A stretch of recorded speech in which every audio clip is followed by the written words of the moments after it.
It makes sense that the Orville feels so much like classic Star Trek when you realize this person was involved. From its very first episode, the Orville struck many sci-fi fans as oddly familiar. Sure, it had its own charm and style, mixing drama with humor in a way few shows dared. But something deeper resonated, an unmistakable echo of Star Trek's golden age. The storytelling, the ship's layout, the ethical quandaries, even the episodic structure all seemed like a spiritual successor to Star Trek, The Next Generation. And there's a very good reason for that. Behind the helm of the Orville stood a key figure who helped shape modern Star Trek, Brannon Braga. Brannon Braga is no stranger to the stars. A veteran writer and producer, Braga was a major creative force behind Star Trek, The Next Generation, Star Trek, Voyager, and Star Trek, Enterprise. His influence helped define what Star Trek became after Gene Roddenberry's passing, and he carried the torch for years through the franchise's highs and lows. When Seth MacFarlane, a lifelong Trek fan himself, dreamed up the Orville, it was only natural he turned to Braga to help give the show authenticity, structure, and storytelling DNA straight from the Star Trek blueprint. While many fans initially dismissed the Orville as a parody or a lighthearted spoof, it quickly proved itself as something far more meaningful. The show delivered emotionally resonant stories, thought-provoking dilemmas, and moral quandaries that wouldn't feel out of place in a Picard or Janeway episode. That narrative texture is Braga's trademark.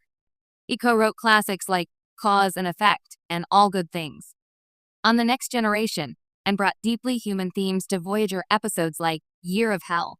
On the Orville, he brought those same instincts for human drama, high-concept sci-fi, and moral introspection. What's fascinating is how Braga managed to adapt to the Orville's unique tone. While Star Trek, especially in its post-Roddenberry era, could get serious and self-reflective, the Orville had to balance that with Seth MacFarlane's natural comedic instincts. Braga didn't resist that. Instead, he embraced it. The result was a fusion of Star Trek-style sci-fi with a more modern, emotionally accessible sensibility. You could laugh at a quip between crewmates and, 5 minutes later, find yourself genuinely moved by a meditation on identity, grief, or cultural conflict. Braga's impact is especially apparent in the Orville's second and third seasons, when the show leaned even more into its sci-fi heart. Episodes like Identity, Part I and II, and Midnight Blue felt like full-on Star Trek epics. The world building, the ethical weight, the stakes, it was all classic Braga. And because he wasn't working within the Star Trek canon anymore, Braga had the freedom to go deeper, darker, or more experimental than he sometimes could within the confines of Federation ideals or pre-existing lore. Even visually, the Orville reflects Braga's time on Trek. The bridge design is eerily reminiscent of The Next Generation, and the shot compositions and music swells often mirror the aesthetic choices he helped popularize. While other modern sci-fi shows favor fast edits, handheld camera work, and grim-dark visuals, the Orville stands out for its bright lighting, optimistic set design, and clean pacing, all elements Braga worked with for years. But perhaps the clearest indicator of Braga's influence is the Orville's belief in humanity.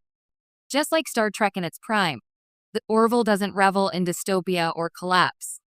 It portrays a future where humanity is flawed but striving, where exploration, empathy, and cooperation matter. In a television landscape often dominated by morally gray antiheroes and worlds gone wrong, that optimism feels almost rebellious. Braga has long championed that hopeful vision of the future, and on the Orville, he's helped preserve it. Seth MacFarlane deserves immense credit for creating the Orville, but it was Brannon Braga who helped make it feel like home for Star Trek fans. Braga didn't just borrow Trek elements, he infused the show with the soul of the franchise he helped shepherd for decades.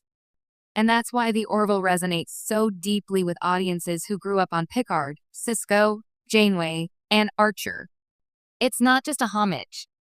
It's a continuation in spirit. In a way, Braga's involvement is poetic. After helping to end one era of Star Trek, he found a new place to carry its torch forward, not through official canon, but through shared values and storytelling passion.